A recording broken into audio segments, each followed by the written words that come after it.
What up, everybody? Welcome to week one of the 2021 season and podcast. Average show is actually no podcast, I should say. Max and Nick here with you. And dude, it's here. We're finally here. It is game week. It's Tuesday today, but we got a game Thursday kicking off between the Cowboys and Tampa Bay, which also means at the end of the episode, we'll be doing our pick'ems and we're going to find out who's chugging that beer next week. So, and what beer they will be drinking. How about that? So week one will be loser's choice initially, but the winner going week two, winner will have determined what beer the loser will drink on week two. So week one, because it's like, what are we going to do? You know, like unless we collectively agree that, you know, we're going to chug a dragon's milk or something, you know what I mean? Like but I just don't think that that's fair. You know, I'm going to start off light and then maybe we'll get a little froggy afterward. I don't know. We'll see how it goes. Sounds good. And it might not even be a beer 1 week. 1 week, it might be a Smirnoff White. You might have to ice yourself. It might be one of those things. The last time I did that, like my stomach hurt so bad because all the sugar and shit. Right. Oh my god! Like getting ice is like probably the worst thing that ever happened. Like I'll chug. I'd probably rather chug like a 9% IPA than I would a Smirnoff Ice. Put it that way. Yeah, it probably wouldn't hurt as bad in terms of like you're saying. And pride. You know? Like how much chugging a 9% beer is way more badass than drinking a Smirnoff Ice real quick, you know what I mean? So right. But yeah, man, we're here. It's crazy. I feel like that those last 3 weeks or so went pretty fast. Looking forward to it. And what's cool about, I don't know if you do it, I mentioned it I think before, is on the 9th. What is that, Thursday? No, what's the date today?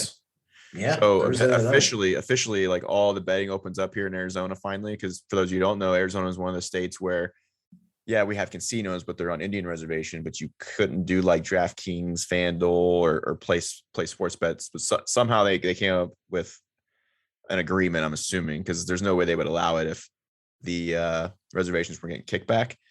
So, but sports betting is legal now, and it opens up Thursday, and I am definitely gonna be doing FanDuel because it's one thing I missed since I moved out here. When we lived together, I used to do it at the time. So really pumped for that. And we'll get into breaking down some of these games as we do our pick 'em here towards the end of the episode. But before we get there, let's talk some college ball, dude, because it was a crazy week one of college. I was blowing you up on Twitter and just got to see a bunch of games this week. It was fun, man. It pretty much like it was nice to turn on the TV and be like, oh, what am I gonna? Oh, there's college football on. It was like all day, every day. Yeah. You know, there was no escaping from it, which why would you want to, right? So, dude, it was nice to have it back. Dude, I don't know. Games. And I don't know about you. Like, I don't even care about not being like a fan of a certain team. Like, example, I don't know if you saw the clip from, cause I was watching it, the Penn State Wisconsin game, and they did a special, they do it. Wisconsin does it all the time, I guess, but they did a special one for the TV broadcast where they played it out. Yeah, they're like, we're gonna do this because it's the first time in 2 years, and they just kind of like stayed quiet and they let it like slowly, dude. Like even if you're not a fan of them, you could feel the energy coming through the screen in the stadium. It was unbelievable, you know, the atmosphere, and you could just tell. Like I feel like every game I watched, the atmosphere was just electric, and you knew it was probably going to be that way, just because, you know, having no fans in the stands for all of last year, you got that college atmosphere back, and that's what the games are, you know, like that's what makes college games so much fun. It's an electric atmosphere for the home team. A lot of the games I watched were close, like that Wisconsin Penn State game down the wire. It was kind of frustrating. I mean, it was a frustrating game, but it was also just badass. Like because Wisconsin had plenty of opportunities and should have won that game. They were at least 2 times. I remember it might have been the third time. I think they maybe got stopped on 4 downs, but they were on like the 5-yard line twice. The one they missed, they got the blocked field goal, and then they had the quarterback fumbles it when they're on the 5, gets the recovery, and then next play throws a pick. I think you should have come up with some points there. That touchdown, 10 points minimum, 14. You know what I mean? So, Yeah. And it was just crazy, and it was just frustrating even me watching it. You know what I mean? Even not as a fan of either team, but it was a good game. Like their defenses look great. I remember I sent you. I forget the kid's name, but number 17 from I think he's 17 from Penn State. He's like a DN outside linebacker. It looked like just killing it. And I think he was a transfer from Clemson. But the one thing I wanted to say about that game, because it wasn't just that game. Overall, like through all like the bigger schools, it seemed like, and there's 130 Division I schools that play, right? It seemed like quarterback play was a little shitty this weekend. And going back to your point about not having fans last year, and there was only a couple quarterbacks who played previously. We had a lot, like Ohio State had a kid. We'll talk about Stroud first. He's 19. People were a little rough on him because he struggled but came back. But you also got to think, hey, 19 years old, hasn't played a game in 2 years. A lot of first-time quarterbacks. That mixed with not having fans and last year just being weird, I think played a role potentially in the bad quarterback play. Because how do you prepare for, college stadiums if you haven't played in it yet? You know what I mean? And my big thing is that, I mean, we alluded to it. It wasn't like a normal away game in a college atmosphere, right? Mm-hmm.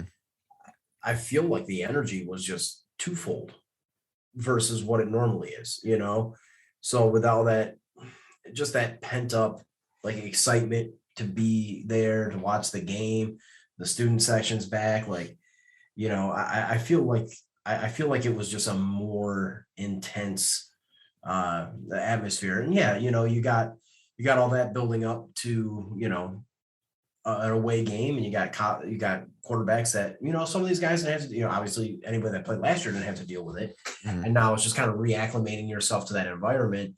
Yeah, it could be, shake off that rust a little bit, get back into the swing of things. And I mean, let's be honest too, like you got some young guys that got new groups that they're working with, it probably, and quarterback is obviously the toughest position on the football field to play, right? So, yeah, it's probably before we start seeing some real legit, like, wow quarterback play, it might take a week or two, outside of the young man from Alabama who I thought looked electric.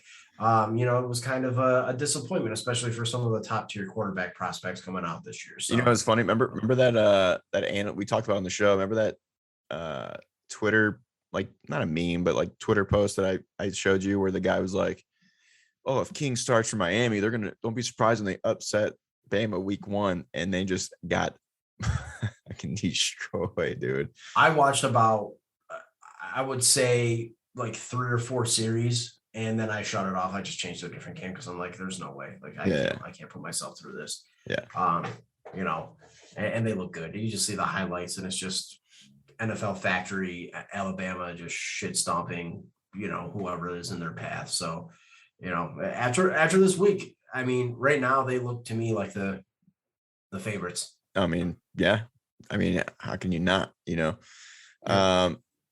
I went to the ASU game on Thursday, which was pretty fun. And it's funny because like, even if like I said, ASU should be good to the point where they're competing in the Pac-12 for a championship, I think. But like they just will not, I don't see them ever selling out their stadium. Like besides the student section, like it wasn't like crazy packed at all. I got a couple videos.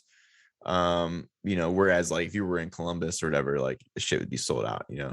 It's just interesting to see the two different I don't know if it's just Pac-12 play or if that's just an Arizona thing. It's people from all over, so everybody's got like their own fan base, even though like people who might go to ASU.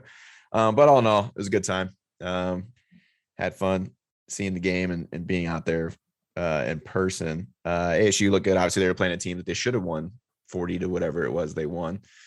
Will be interesting to see them play some other. I got to look at their schedule, see if they play UCLA, because UCLA had a big win over the weekend, beating LSU. And I tell you what, man, there. I mean, dude, they look good. That was a big win, I think, for the Pac-12. The Pac-12 needed a big one, and they got it. It's funny because I don't know about you, but I got hit up by one of them was an Oregon fan. Some other people are like, "Oh, Ohio State looked pretty bad against Minnesota," and I'm like, defensively, I felt like for what I did get to see from the game, the biggest question mark I had going in, I don't feel super comfortable about their defense.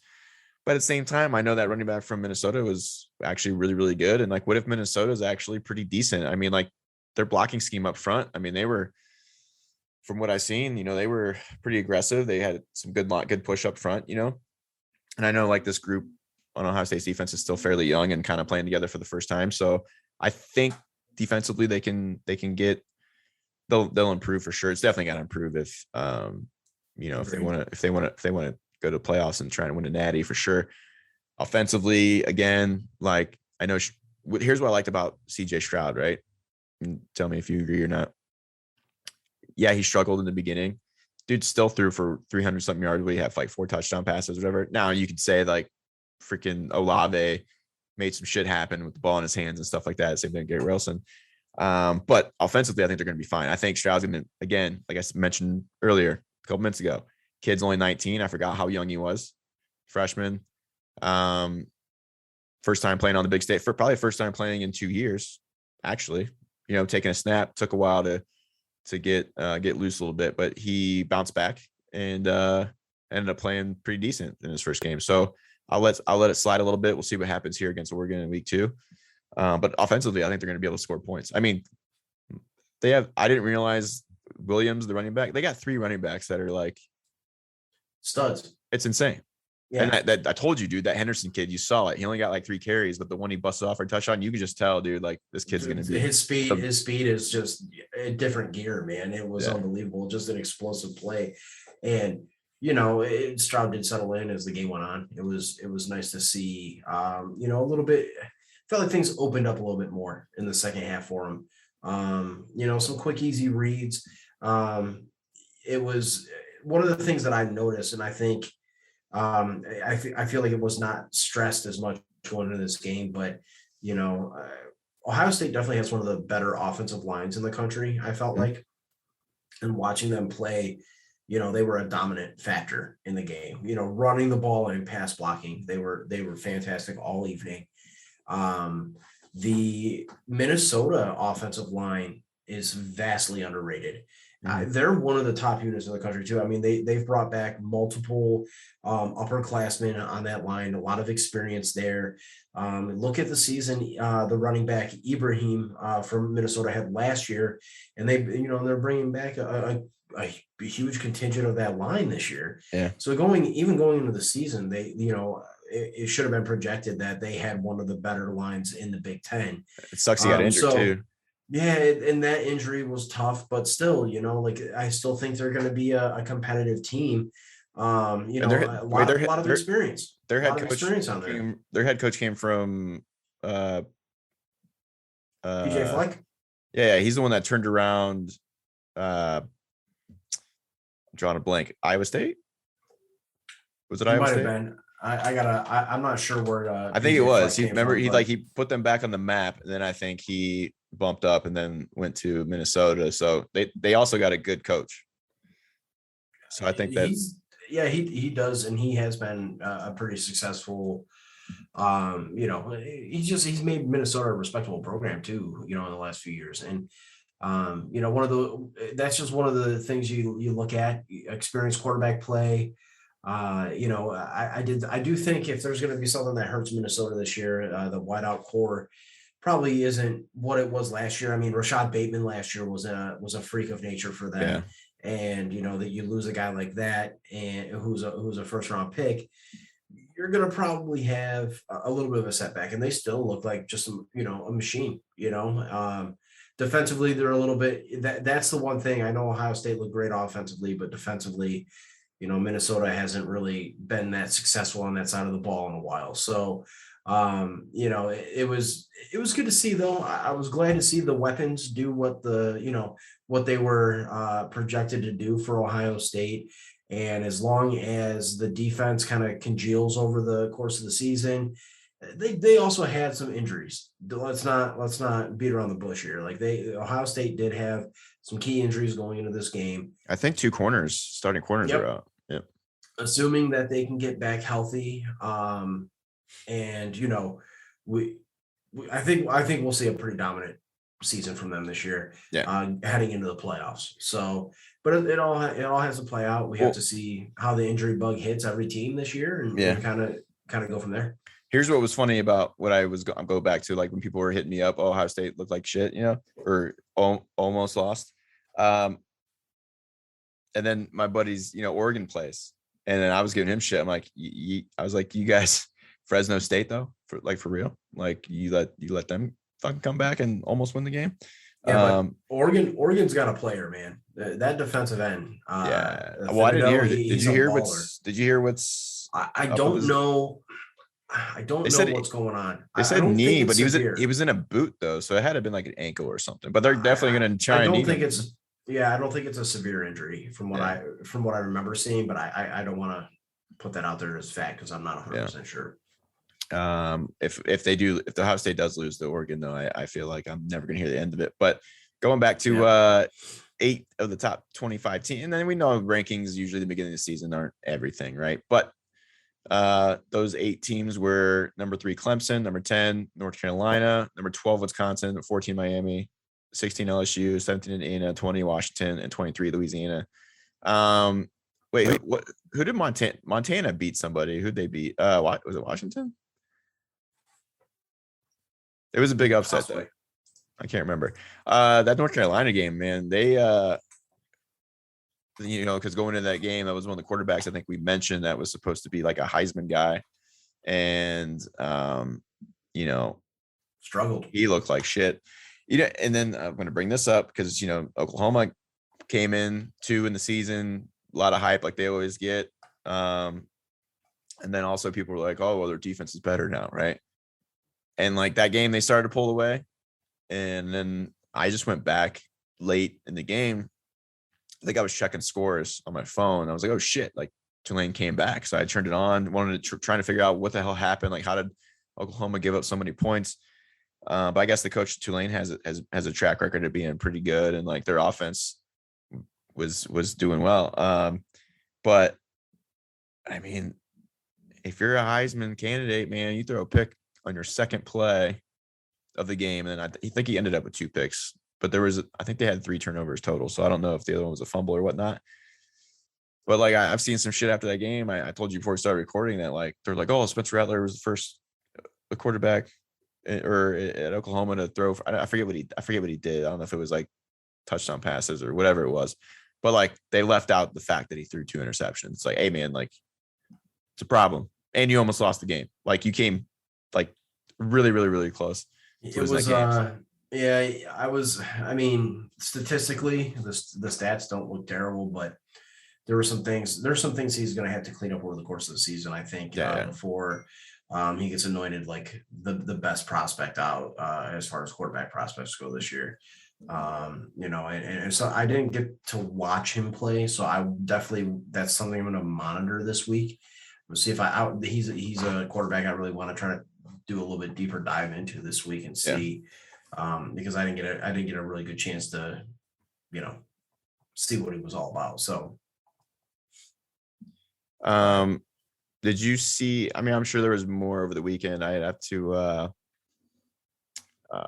see off the top of my head. There's a game on last night, for those you don't know, Memphis, Louisville. I didn't even know it was on until later, right? Until it was like almost the end of the game. So by the time I turned it on, it was already blowout. But on Twitter, there was a call on the field, and I think we did see this because you mentioned it in one. I forget what game you mentioned it in. Actually, it might have been last week. I can't remember. But this targeting rule in college football is a problem. So like I don't know if you for a potential. Oh yeah, because you texted me. That's what it was, and I saw. I'm like, that's stupid. And then last night's was. I mean, I could share the clip maybe on here, but dude, like it was a form. I think it was a linebacker. Quarterback runs up. Okay, as soon as he crosses the line of scrimmage, as far as I'm concerned, quarterback is what he's a running back. He's a runner. Yeah. Right. So this defender, makes a form. I'm going to screen share actually. Form fitting tackle. And good hit, but as he hits, the the quarterback kind of dips his head down. So they end up calling the flag, and the kid ends up getting targeting call, and then gets, you get kicked out of the game, right? You get suspended, and don't you get if you get targeting, you lose the next game eligibility? Yep. The whole game? Yep, I believe so. Oh, I didn't know it was the whole game. I thought it was some of the. It might be the first half of the next game. All right, this is kind of funny. In the box. Hold on, we can shut that audio off. But right here, boom! Look at that. You see that? Yeah. I mean, what do you want? I mean, what do you do? The only thing that probably could have saved him. Here's the fucked up part. He already went right there, and then he already made his move. It's the crown of the head. That's the only thing. Had he kept his face mask up, I don't know that it's a targeting call, but it's probably still a penalty, which is ludicrous to begin with. Because to me, it looks like, doesn't it kind of look like, I understand what you're saying with the head. Doesn't it kind of look like he's trying to move it to the side, like we were all taught growing up to like, because you know what I mean? Like he moves it to the side. To the side. Yeah. To the side.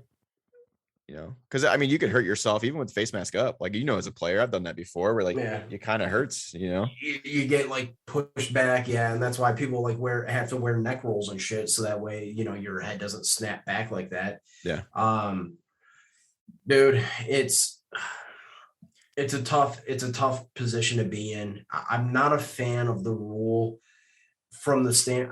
I understand what they were trying to eliminate. Yeah. But in that case, the unfortunate reality when you're tackling a player is you can't just be straight up and it's, you just can't do it. Yeah. You have to get low. Yes, you can keep your head up. The reality is the second you dip your head down, even if it's up and your body's lower, the problem is that where your shoulder goes for a hit, your head goes. You know what I mean? Right. So if you're coming in to make a tackle, you're not going to be standing straight up and down with your head up. Mm-hmm. You're going to get low, and the momentum, and anybody that understands physics, momentum is a huge thing for a tackle. And you have two people running at each other. When you're down, you're in order to have more momentum to stop a player that's running at you, you have to have that forward lean. You have to be able to absorb that blow, and then you wrap and you tackle.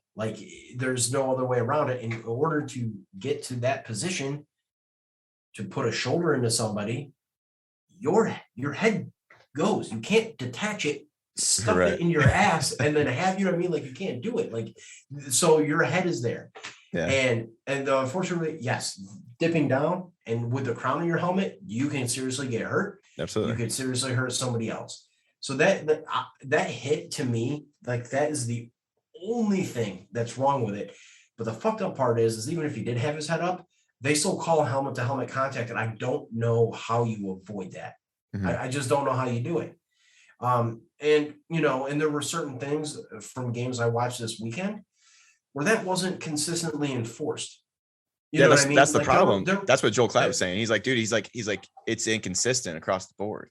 The rule in and of itself, I understand what college football is trying to accomplish. Yeah. The problem is that some of the hits that you are taking out of the game, I don't know, classify from an egregious standpoint, Yeah. And as a defender, what do? You try to lower your head. You can't hit him in the head. So you got to lower your target area, right? Well, you lower your target area and you're aiming for what looks like chest level. And then that offensive player ducks his head down.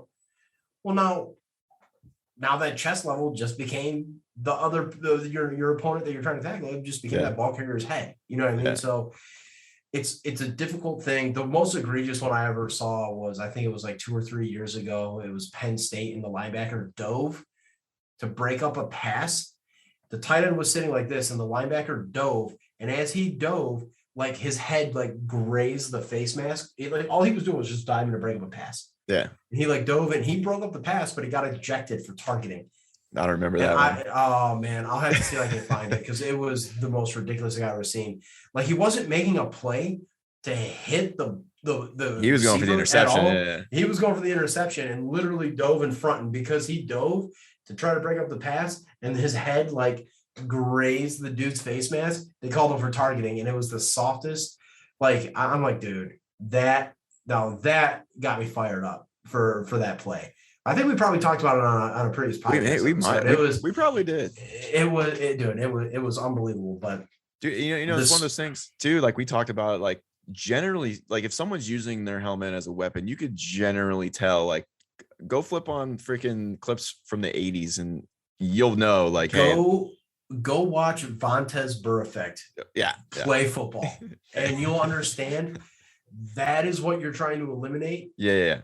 Big difference. Shit that has occurred in college is just, that's not it, man. That's not it. It's not a defenseless guy.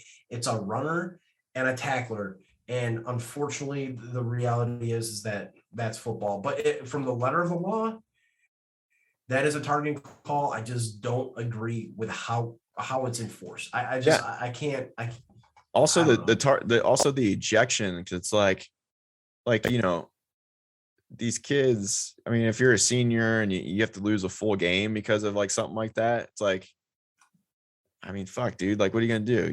Like I don't think they're maliciously doing it on purpose. I think like whoever's making these rules, the NCAA, whatever, like even at the college level, I don't think people understand how fast they play.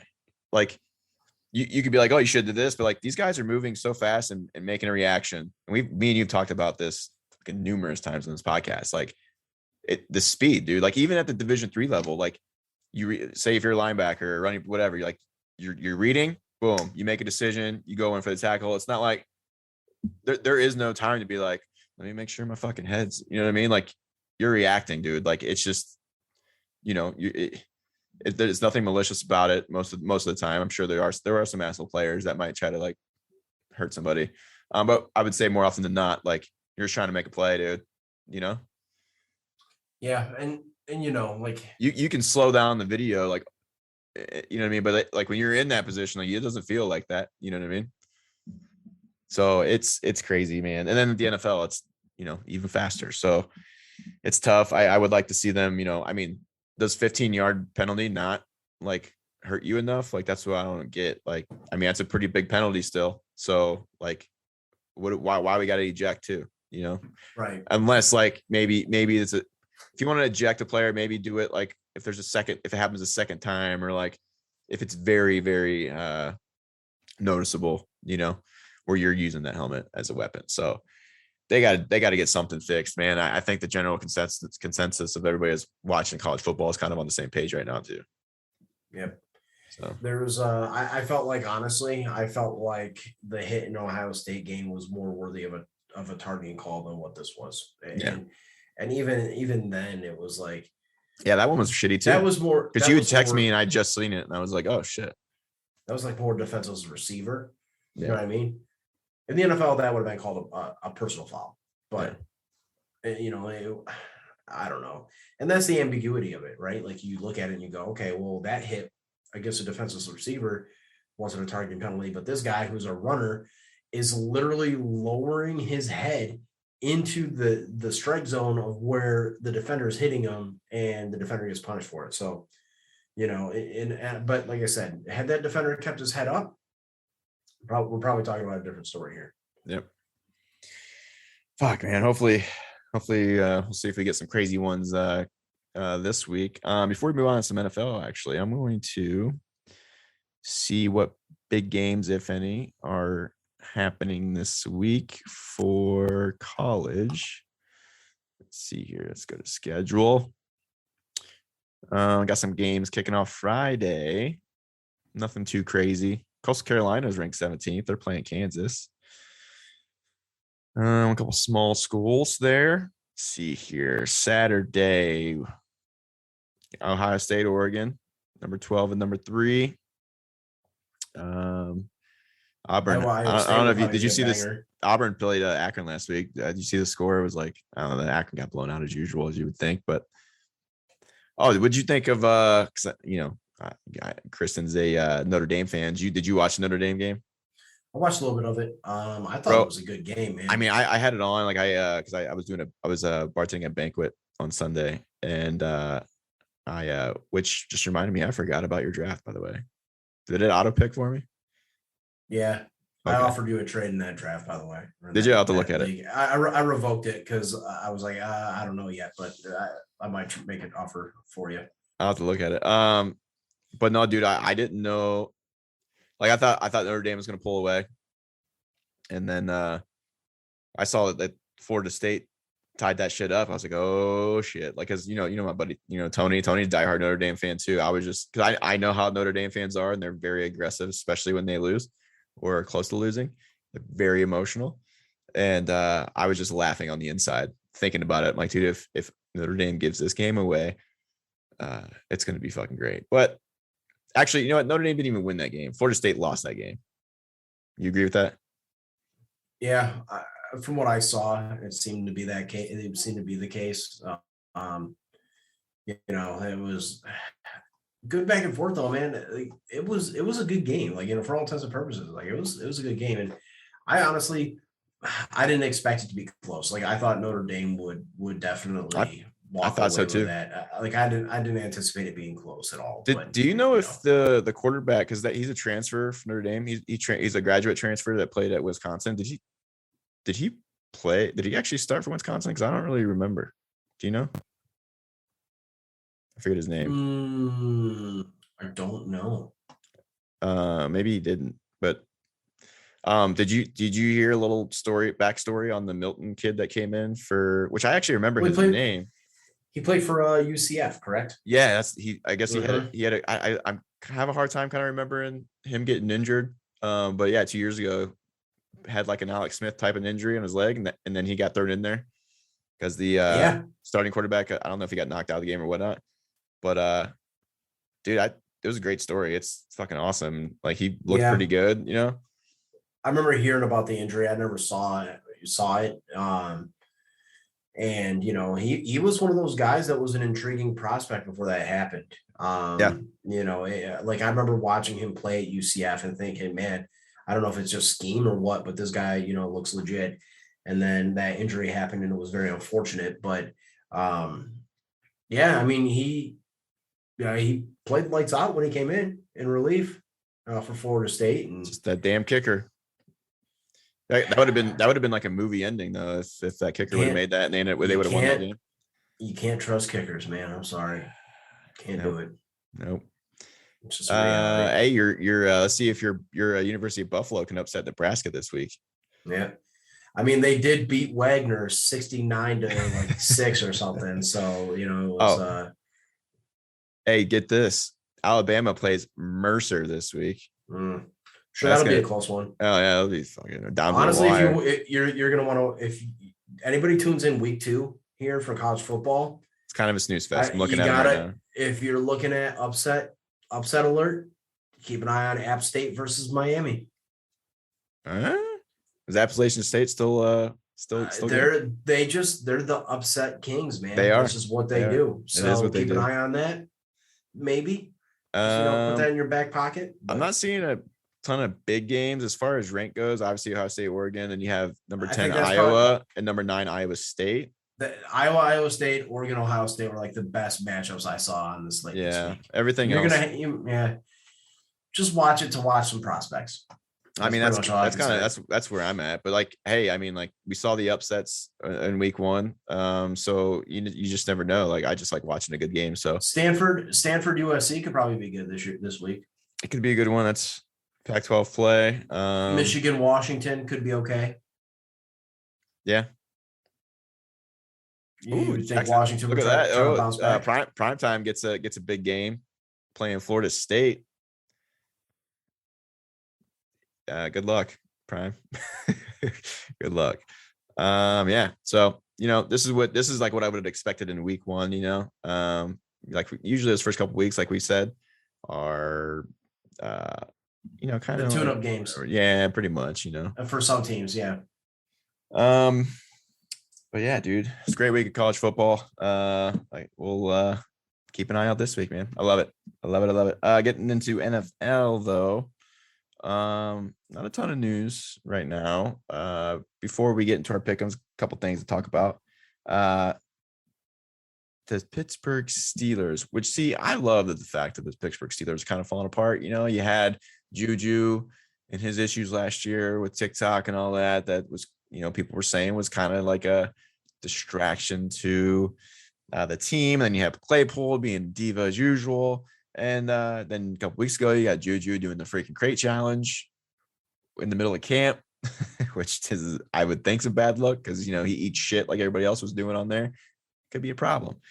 But now I didn't know until literally this week that has TJ Watt been at camp or he's been holding out until the contract, right? He's been there. He's been doing individual drills. He has not participated in team drills at all. So it's Tuesday right now, and he might not play on Sunday until this contract extension. Is it extension or a new contract? So he's in his fifth year year. 3, extension. Yeah. Yep. So very interesting. He's probably going to get a big contract because he's one of the best defensive ends in the league. I think it's going to pigeonhole the Steelers in a bad situation right now anyway. I mean, obviously Big Ben's playing probably his last year. I thought last year was his last year. They do got, Claypool looked all right. And then they got that Johnson kid that looks like he could be a promising receiver. Offensive line's a little sketchy. I know a lot of people were taking Najee Harris in the fantasy drafts, but I'd be concerned about the offensive line a little bit. But this isn't the Pittsburgh Steelers that we normally have seen through the last 20 years, whatever, right?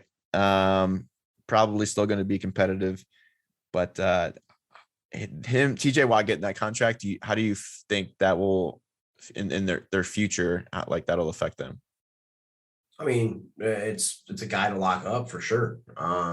He's just been one of the more productive defensive ends and edge rushers in the NFL. I don't know their money situation either. You're gonna have to do some. You're gonna have a benefit because you're probably gonna have a rookie quarterback here in the next year or two. Once Ben retires, so like you'll have the luxury of being on some rookie contracts there. We'll see what happens with Juju going forward because I know he did get a 1-year extension. Let's see if that pushes forward into future years after this year. And yeah, I mean, I feel like TJ is going to get paid like a top 5 defensive end edge rusher in the NFL, if not even higher than that. And as far as this season is concerned, we might not see him week 1. I don't think so. It's looking as the hours go by, it looks more and more. And they're gonna need him too because they're playing your Bills, and I'm hoping you all put the smack down on the ass. I mean, it's a tough opponent for Pittsburgh this week for sure, and you're gonna need all the firepower you can get, and if your best edge rusher isn't on the field, it doesn't. Help matters. That's an AFC matchup too. So if you're fighting for, if you want to go to the playoffs, like you gotta win a game like that. If it was NFC matchup, it'd be like whatever, maybe not as important, but yeah. So it's interesting to keep an eye on. Just something to watch for sure. Yeah. Also in the AFC, I think we brought it up. I think we mentioned it because we were talking about fantasy last week and like injuries. The Ravens are the other team in the AFC North who, which is, it's unfortunate for Cleveland as Cleveland is expected to be good, like that you still have the Ravens there who have been good, even before Lamar getting drafted. But man, like as far as receivers go right now, like healthy, I mean, they did get Watkins back, but is Watkins a number 1 guy in the league that's going to, like, no. So they're already kind of shaky at receiver right now. Seems how Bateman's out. had that surgery. And even though they got a couple guys coming back, and then, they're working out running backs right now. I know they're looking at Le'Veon Bell. They obviously Gus Edwards is going to be the guy for now. But losing Dobbins was a big deal. So hopefully, for them, Gus doesn't go down. But they did. I think breaking news, they did just sign Le'Veon Bell. So okay, he's going to be a depth guy for him. We're going to really see what Lamar's got this week. Or until everybody gets healthy. I think there's probably going to be a lot of plays to Mark Andrews. Probably a lot of running as Lamar usually does. But I'm interested to see if he can take that pressure and do something with it. Because I still think personally, I think to say that it's not going to affect them offensively, I think is kind of naive. It's tough, man, because you lose your starting running back. I mean, I feel like Gus Edwards is going to be. He's going to be good, fine in that role, but you draft J.K. Dobbins for a reason, right? Like you draft him to be the guy, and then you draft Rashad Bateman in the first round to be the guy, and you have another first round wide receiver, Marquis Brown, who's been pretty inconsistent so far through his career and has battled some injuries this offseason. And then Sammy Watkins, as far as he's concerned, the role player. I was a big fan of him.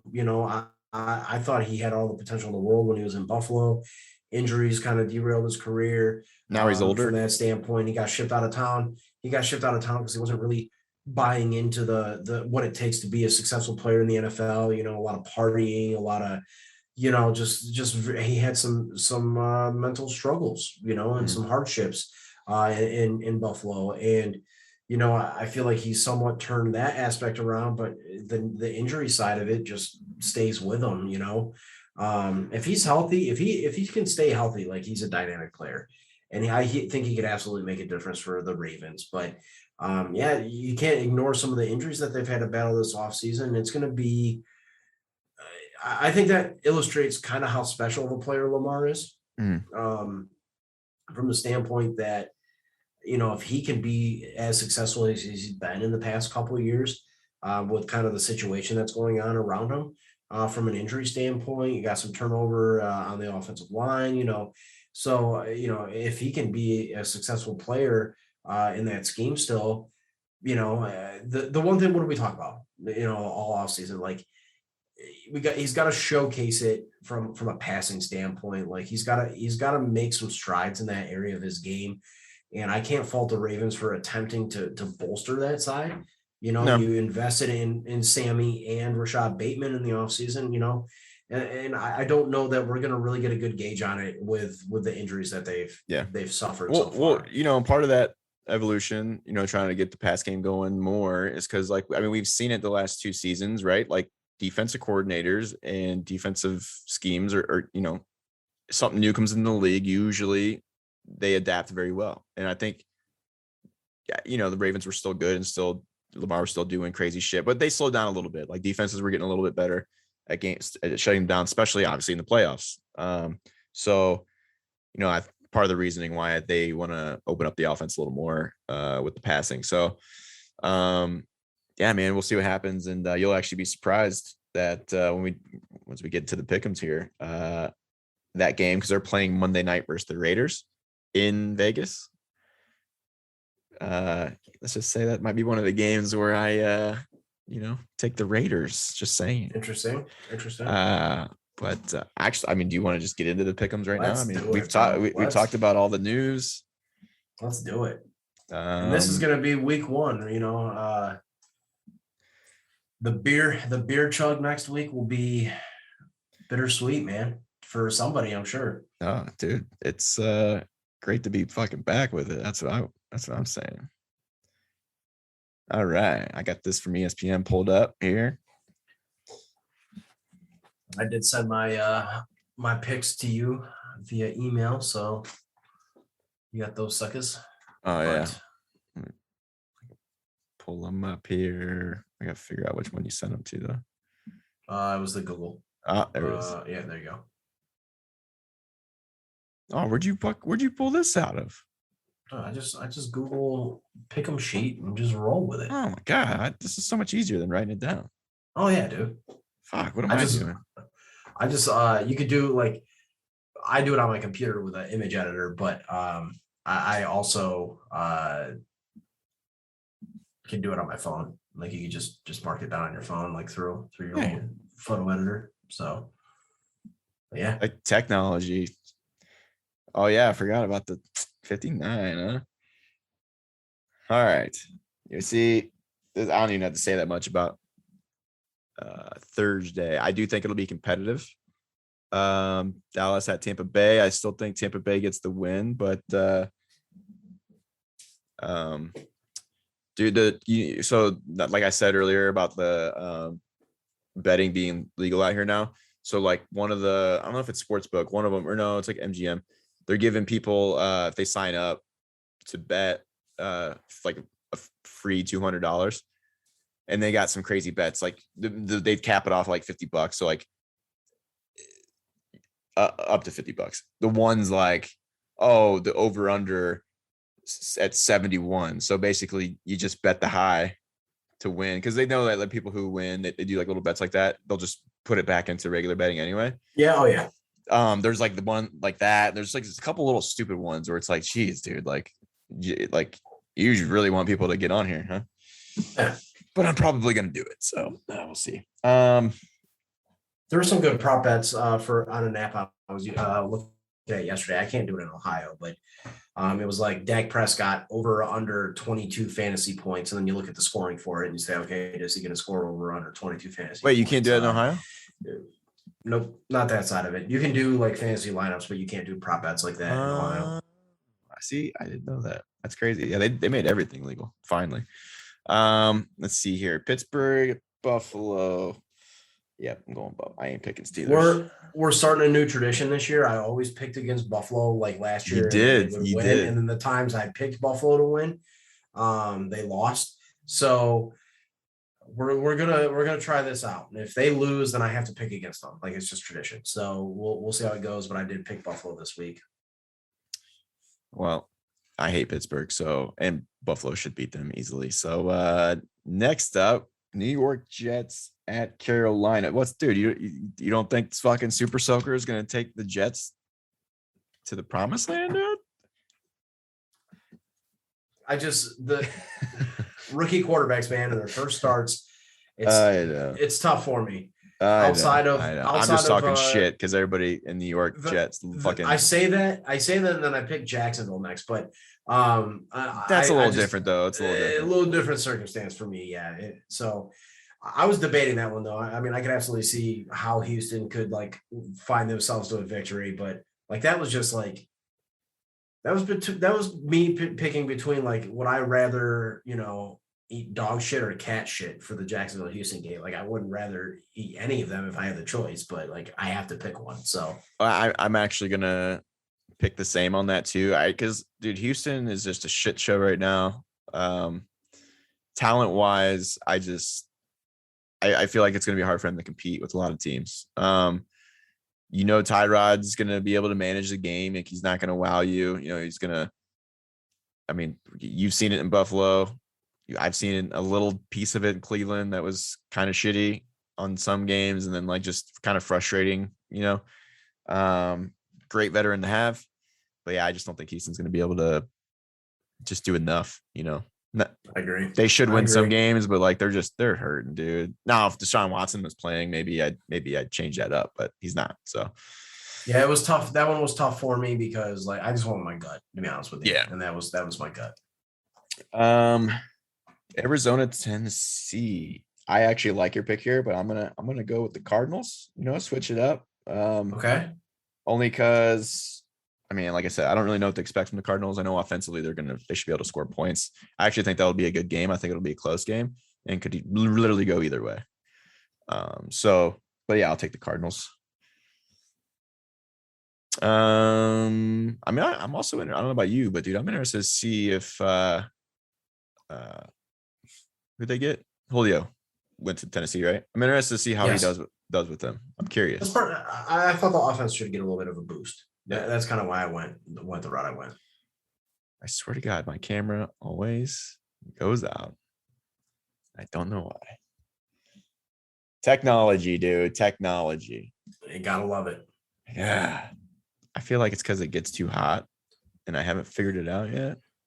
Working for a tech company and kind of doing sales and support for it. At least I know it's job security. So that's the good thing about it. Ooh, we back. We're live. Gotta focus it a little bit. I don't know if I'm in focus, but fuck it. Okay. Where we at? Chargers, Washington. Dude, I think this is tough. This tough one. You got Fitzmagic. We know that Washington's got a great defense. I feel like offensively, Washington's got, McLaurin. I can never say his name. McLaurin. How do you actually say it? Yeah, Terry McLaurin. Terry McLaurin. What is it? McLaurin? McLaurin. McLaurin. All right, whatever. I always try to draft him.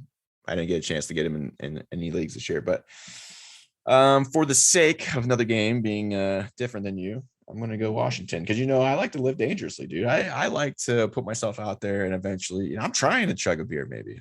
I don't know. We'll see. With these picks, you definitely are. You're definitely on that path now.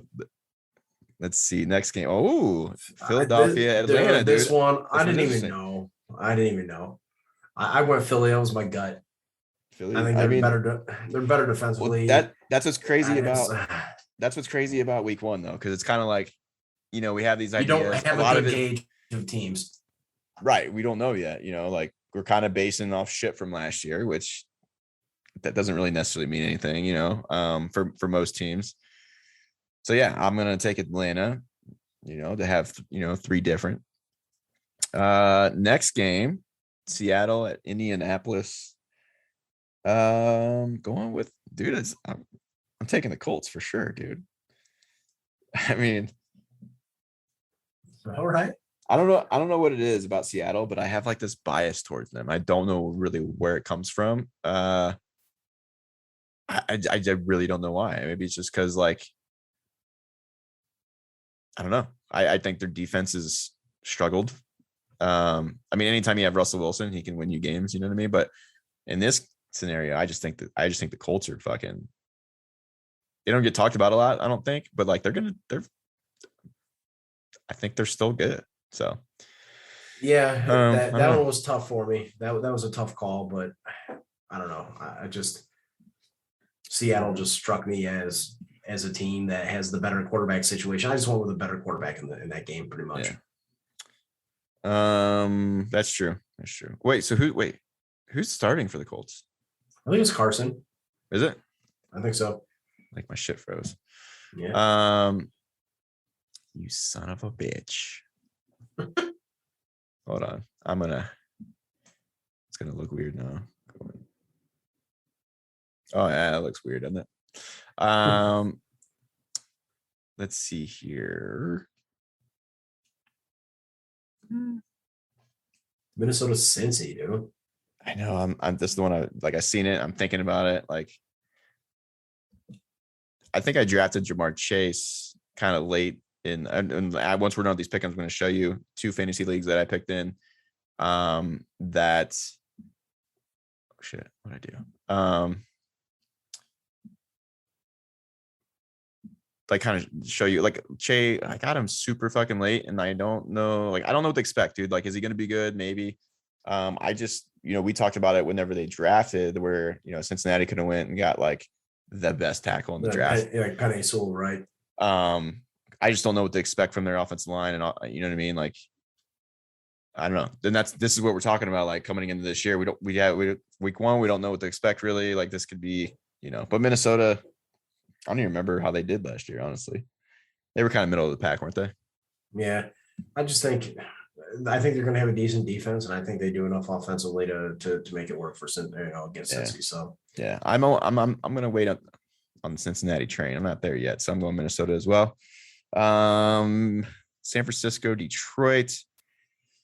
I think Detroit's going to have a hard time. 49ers are healthy. I want to see Trey Sermon play and see how he does in that system because I think he's going to do great. And it sounds like he's probably going to get a lot of playing time. Cleveland at Kansas City, dog. Upset City, dude. Fucking Browns all day. Let's fucking get it. Let's get it, dude. So I'm talking about. I feel Upset. Probably not because, but it could be a good thing though. Cleveland hasn't won a week 1 game, I think, since like 99. I don't know. It's something like that. It's something crazy like that. They've lost. That's like, I don't know. So like it'd be good to probably bet on Kansas City just because they still haven't won a week 1 game in that long. But then it could also be time for that curse to be broken. So I don't know. We'll see. It's a 425 game. Yes, sir. Shit. Oh, that's kind of cool for me in a way. That means it starts at fucking 125, dude. I was hoping it was early. All right, that's fine. Okay. It's fine. Yeah, for those of you who aren't familiar with the AZ Mountain Time, it's actually kind of nice with football. So, the 1 o'clock games here start at 10 o'clock. College games, 9 o'clock until you guys change your clocks. And then, obviously we're 2 hours behind. It's actually kind of nice because that means that fucking night game, that 8:20 p.m. game for you guys is 5 o'clock for us. And then it's over, and you ain't breaking up all night. It's pretty dope, actually. Miami, New England. What? Going New England, huh? That's a shocker. Yeah. Shocker, dude. I'm taking Dolphins all day. You think Mac Jones is just going to fucking sling it, huh? I don't know what to expect in this game, to be honest with you. I really don't know. That's why I went New England. I just thought they would have a better defense. I feel like it's a tough call though. It really is. This is by the way, this is the most in any pick'ems we've done so far. This is like the most different. Yeah, that we've ever had. Yeah. But I like having fun with this one. Let's see here. Denver and the Giants. This one's tough. This one was a tough one too. I think I'm going to roll with Teddy and the Broncos. I want to see if Jerry Jeudy. Wait, no, is it Jeudy? No, who's the receiver last year? Kind of struggled. Jerry Jeudy, right? Mm-hmm. Yeah, I just want to see if he can take a step in year 2 and see if having Teddy throw to him if it helps at all. The Giants, I just have no idea what to expect. I know people were snagging Saquon Barkley in fantasy pretty quick. As great as he is, I just don't know, man. I know their defense should be good. The Giants? Outside of that, like I don't know. Who they trust Daniel Jones. Saquon coming off. What's that? Who do they have on defense that you say they're tough? I mean, they were tough last year. It was just offense. It was just offense was so shitty. Yeah, Bradbury is one of the better corners in the NFL. I know defensive, like from a defensive line standpoint, they have a solid defensive line. I'm gonna look up their. No, I'm going to go with the Broncos too. Let's see here. We got Green Bay, New Orleans. Dude, I still don't think. I want to see Winston 2.0. I think he's going to play well. I'm still going to go with Green Bay on this as well, but that is a game I'm interested to see. How they do. I think Green Bay is still going to be pretty tough offensively. They're going to be hard to slow down. So is there any word on Michael Thomas? What's going on with that dude? Is he playing? I think the earliest he's going to come back is week 7 based on his surgery. Oh, he had surgery. Yeah. I thought there was something else going on with him. I didn't know it was injury related. Yeah. Let's see here. Bears at Rams. I can't trust Andy Dalton, bro. I agree. Sorry. I agree. I just, am interested. We should fucking do a side bet on when Justin Fields is going to play. Man, I say. Should we do it? What's the side bet going to be? I think my gut is telling me week 4. Week 4? Yeah. Maybe week 5. Like after the first quarter of the season, roughly. Okay. It's like where I'm at. Okay. What so you're saying week 4? or week 5? Week five. You say week 5. I'm saying injury. Week 3. Ooh, okay. What are we betting on this? I'm clipping. This is a clip, by the way. We're clipping it. What are we betting for Justin Fields? You son of a bitch. I'm trying to think something we could do. 100 push-ups. Like in one sitting. Just yeah. We have to videotape ourselves doing 100 push-ups for the podcast. Okay. I could do that. And it has to be completed in a day. Like okay, so it doesn't do okay. I was gonna say because there was one year where like I'm pretty confident that I could do. I'm fucking frozen again. Fuck it, I'm leaving it. And I did them like kind of fast in one sitting, and my arms were so sore for like four days that I had to have Drew was my roommate at the time. I had to have him like these like wrap these compression bands around my arm. Like I couldn't put shoes on. Like it was bad. So what happens if he starts week 4? You said 3, I said 5. Ooh, I guess we both got to do whatever it is that we. All right. Well, fuck. Whatever we decide. We both so if it's like if it's week 5 or after, I've got it. Like I've got like odds on my side, bro. Yeah, odds are on your side. They're fucking there. They're there. But if it's week 1, 2, or 3, you know what? I'll give you week 4. If it's week 4, I'll give it to you. No, week 5. Okay. You know. Okay. I think Aaron Donald is gonna break him. So we'll see. But anywho, last but not least, Monday night, Baltimore at Las Vegas, picking the Raiders in an upset. So 1, 2, 3, 4, 5, what's your point total for the Monday night game? Oh, yeah. I'm going 56. My football number. 1, 2, 3, 4, 5, 6, 7. I got 7 games that are different than yours. 7 games. Interesting. There we go. We got side bets. We got dude. It's crazy, man. Like I'm 7 games different, so we should have an uneven amount of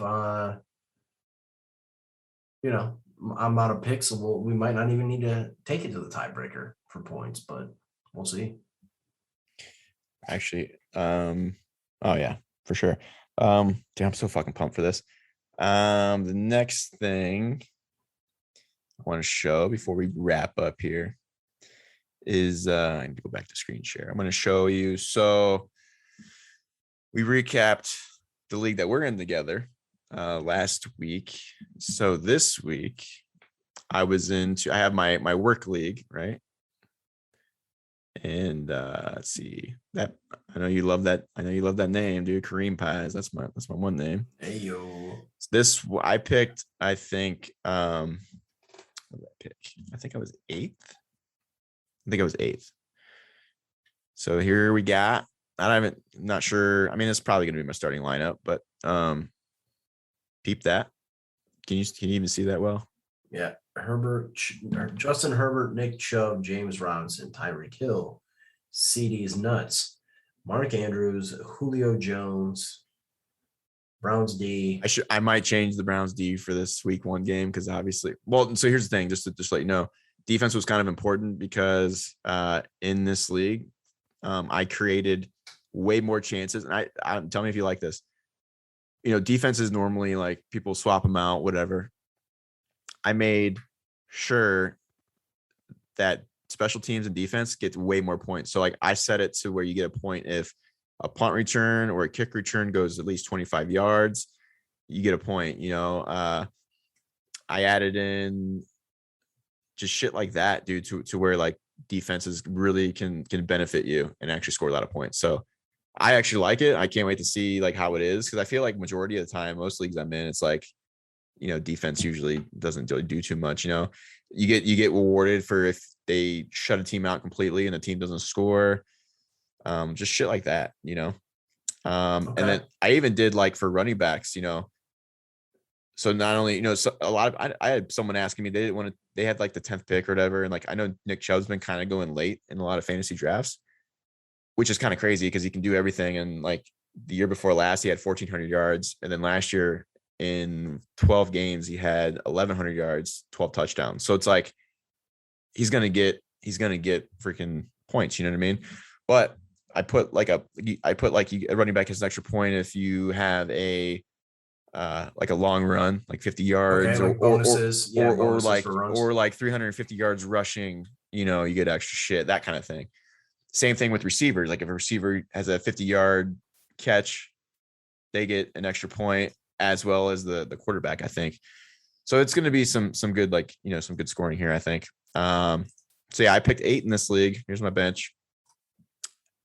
I drafted, I think, Paris in my next league too. I know he got injured last year, but he was starting to do really well before he got injured. So I'm thinking that he could have a really breakout, like, second year here, potentially with the Colts. So keep an eye on that. I told you, Chubb was the only guy, and obviously this was sitting there. You know what I mean? Obviously, when it switched out, I think Browns D will be good. I just think about against Kansas City, it's kind of risky. I wasn't gonna take any other Browns players, but I mean, dude, Jarvis was still there, and like, dude, it was like round 11, and I'm like, well, if we're this deep in the draft, I mean, I might as well take the dude. You know what I mean? PPR. Yeah. Okay. Yeah. So I was like, I mean, I'm gonna take him. You know what I mean? Actually, I think I texted you about this. Actually, I did send you about it because I told you Gabe Davis. Yeah. I think he might be a guy that I might be playing a lot. I just want to see. I mean, he balled out in the preseason, and he could be a guy that's open a lot because everybody's focus is going to be on Diggs. So and who else did you get? The deep threat. Did you guys pick somebody up? We got Emmanuel Sanders as well. Yeah. So that was that league. How you think? What do you think about that? I don't mind that team at all. This was a 10. I think they're all 10. It's a 10-man league for sure. Okay. And I think the next one is 2.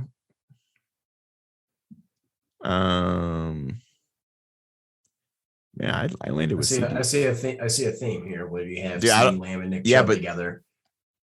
Dude, like I said, nobody was taking him. I picked 7th here. You know what I mean? So I was like, if he's there, I'm taking him. He was good for me last year. I actually got CD kind of late in this draft. Nobody took the gamble on him. I took your boy Diggs though. I got Aaron Rodgers really late too, by the way. Like, people weren't taking him either. And like, I feel like he puts up fantasy points all the time, but people don't take him. It's weird. Yeah. They usually go, Lamar, and obviously Josh Allen did well last year. You know what I mean? But yeah, dude, I got him in like like how when you pick all your shit and you get to your bench, like, dude, like, I was in my bench players with like 5 picks left, and like Aaron Rodgers still sitting there. I'm like, all right, cool. I took Robinson again in this league because, again, available. Kyle Pitts, I got kind of late too. Nobody was really gambling on him. I said, fuck it, I'll gamble on him again.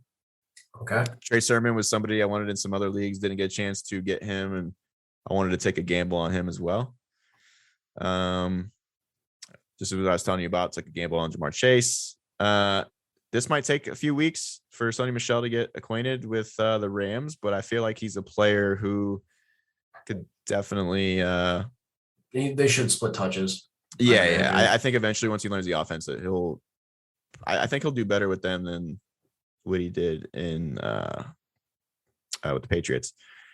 Antonio Brown, dude, like, nobody took him either. Like, I got him kind of late, and I feel like, I know he's older and everything, but I don't know, dude. I think he could produce. Yeah, I agree. I like that. I have him in a couple of leagues. I like him this year. I took Jaceki here again because I got him late, and I feel like if Pitts struggles as a rookie, I don't know. I think he's honestly gonna be pretty good. I have a similar guy. Have Gesicki to fall back on. Yeah. Again, Pittman late. I like Pittman. And then I took Cousins as a backup. Baker was sitting there, and I was like, I got Chubb. I can't break my rule again. So yeah. So I don't know. I feel pretty solid about and then the grade, Yahoo gives you a grade. I got graded a C and I'm projected to finish last in this league, which is interesting. Dude, did Yahoo like completely rip you apart? Oh, dude, yeah, completely ripped me apart.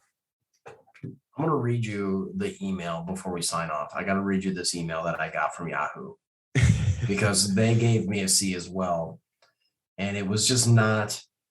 It was not a flattering message. So it was Yahoo was just savage as fuck, bro. I don't know how they do this shit. So this is the first few sentences of my draft summary. Blessed with a solid draft position, number 5 overall.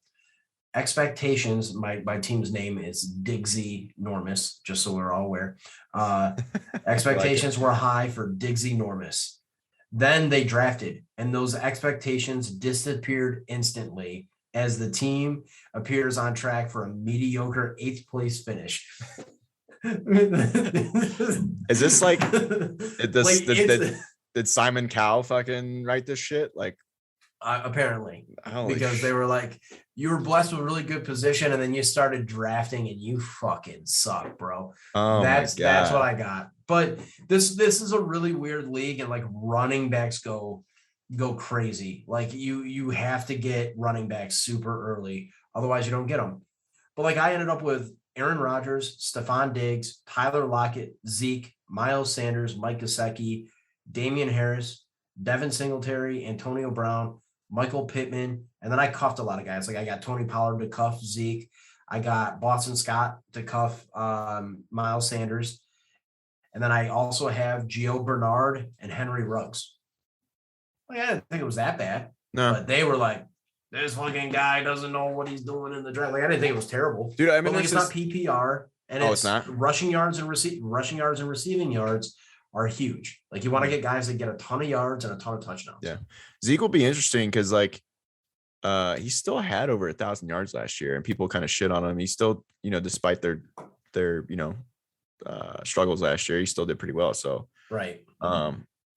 Yeah, dude, I'm kind of interested. I think I'm actually excited to see the Cowboys play Thursday with Dak coming back because I want to see how that defense has improved, and I kind of just want to see him on offense because I just think they're going to be pretty solid on offense. So unless McCarthy just fucks him up, but yeah, dude, I dig it. But yeah, I mean, keep me updated on where you finish in that league particularly. Since the other one I just read you is Yahoo, and I got to find the email. I might have deleted it, see what it said about me, but I know it put me in last place projected. So and this is the big league too. It's the $150 league where it pays out each week. So I just got to make sure I win. I mean, this is second year in this league. I only know one person in here. I think a lot of them played ball together because the one guy that got me into it, he played ball at Boise State back in like early 2000s, I think.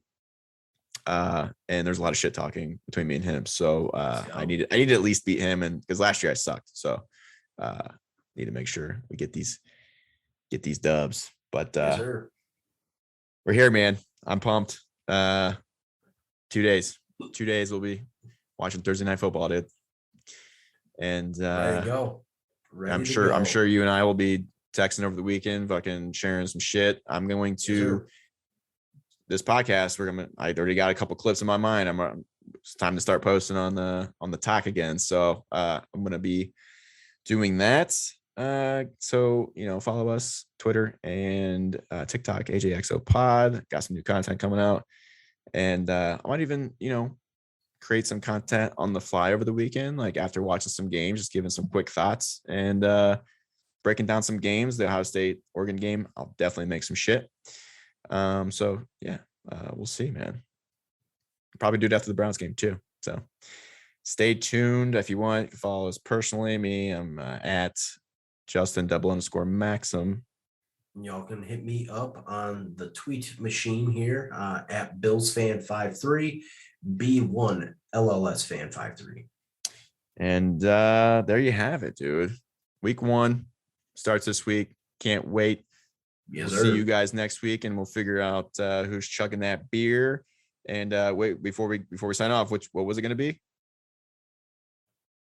Beer choice.